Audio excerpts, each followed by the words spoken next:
Hi, it's Alan again with evidence number 48 of 1,000 evidences for the LDS Church. Today we're going to be talking about Mountain Meadows. Some people are not aware of what happened at Mountain Meadows. It was a massacre in southern Utah, just maybe 40 miles north of St. George, Utah. And people might wonder, well, how's that an evidence? You'll see how it is a very definite example of the truthfulness of the Church of Jesus Christ of Latter-day Saints. You'll see. What happened was there was a wagon train of people. This was the Baker Fancher immigrant train. 120 members. This occurred in September of 1857. Now, some people say that this was done by all Latter-day Saints that were involved in the killing.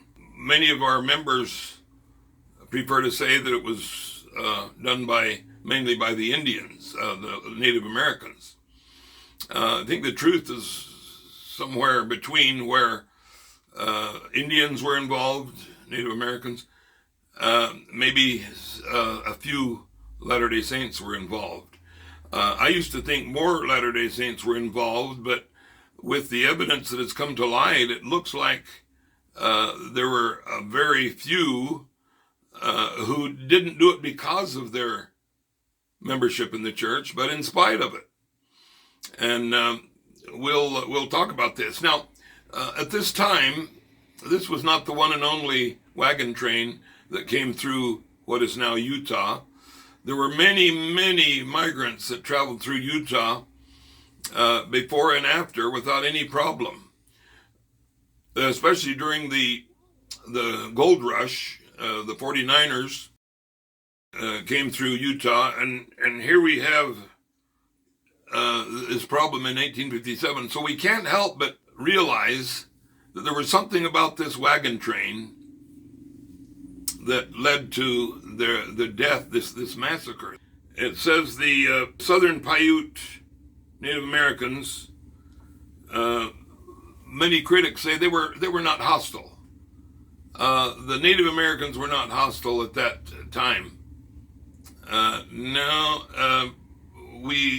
There's volumes written about the Indian depredations against the settlers in the Utah area. For example, John Gunnison, a non-LDS, he was with the U.S. government surveying team. His men came through Utah to do some surveying, and the Pavant Utes massacred 7 of that party. The town of Gunnison is obviously named after this John Gunnison. A few years later, the Shivwit Indians killed 3 explorers who had left John Wesley Powell's expedition in a part of the Grand Canyon that passes through Utah. Some say these 3 men were trappers or miners.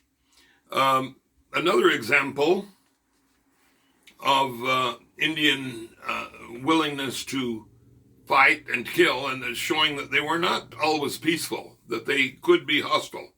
Some people say that the Latter-day Saints wanted to kill these people because they were threatening to raise an army.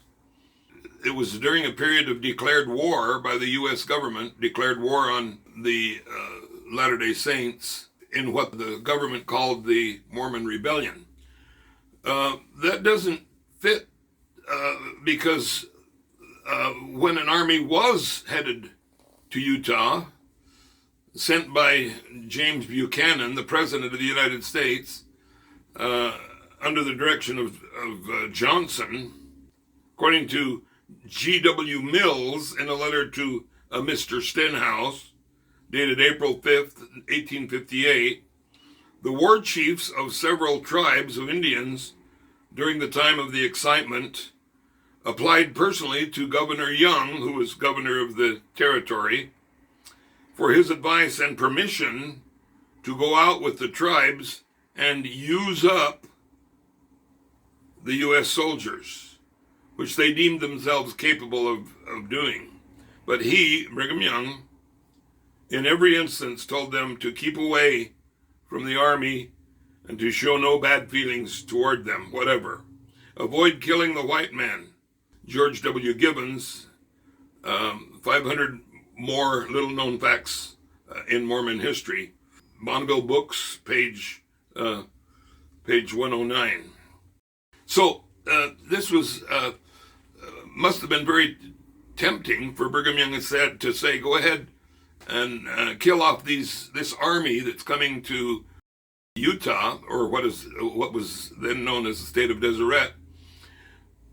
Go ahead and kill them off. The church would not have been held responsible. It was would have been done by the Indians themselves, and the church would not have needed to bear any responsibility. But Brigham Young said, no, don't do that. Now, with that in mind, it doesn't make sense that the people in southern Utah wanted to kill off those people, because they had heard that those migrants at Mountain Meadows were threatening to go raise an army to come back to fight the Latter-day Saints. Well, you put that up against the backdrop of an army that was actually traveling to the state of Deseret with the intention of putting down the LDS Church. Those two facts, one flies in the face of the other. Now another one, non-LDS Hubert H. Bancroft, in the history of Utah, he's non-LDS. He talked about the Mountain Meadows massacre and doesn't hold the LDS Church responsible, obviously, because of some of these other details. Finally, a group of saints were coming west. Not the first group, it was much later, one of the many groups that were coming west. They came upon another wagon train of Missourians, who included Governor Lilburn Boggs, former governor of Missouri, who had issued the famous extermination order against the saints. He and these Missourians were headed for California. Now, remembering that the Latter-day Saints at Mountain Meadows felt justified in killing these migrants, supposedly because they had participated in the Hans Mill massacre. Well, here was a chance for a group of Latter-day Saints to get even with the very perpetrator, the governor, Boggs, who issued the original order that led to the Hans Mill massacre and other massacres, other houses being burned and people being killed.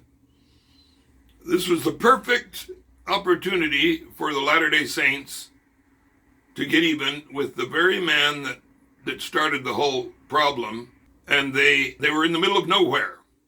The Missourians were having difficulty trying to cross the Platte River.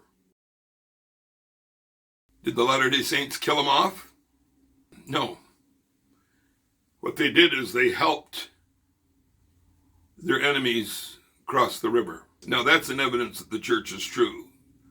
That's an evidence that these same kind of members who are not happy with the Missourians, not happy with the governor, helped them rather than killed them. And it flies in the face of the people who say that the Mountain Meadows massacre occurred because there might have been some people in that group that had participated in the Hans Mill massacre. It doesn't add up. So we need to look at history. We need to realize that there's much more to the story than what we hear from critics that are out for money and fame. If we read some accounts, John D. Lee was held responsible. he himself, in his writings, said that he begged the Native Americans not to attack. He wept as he begged them to spare the lives of these people at Mountain Meadows.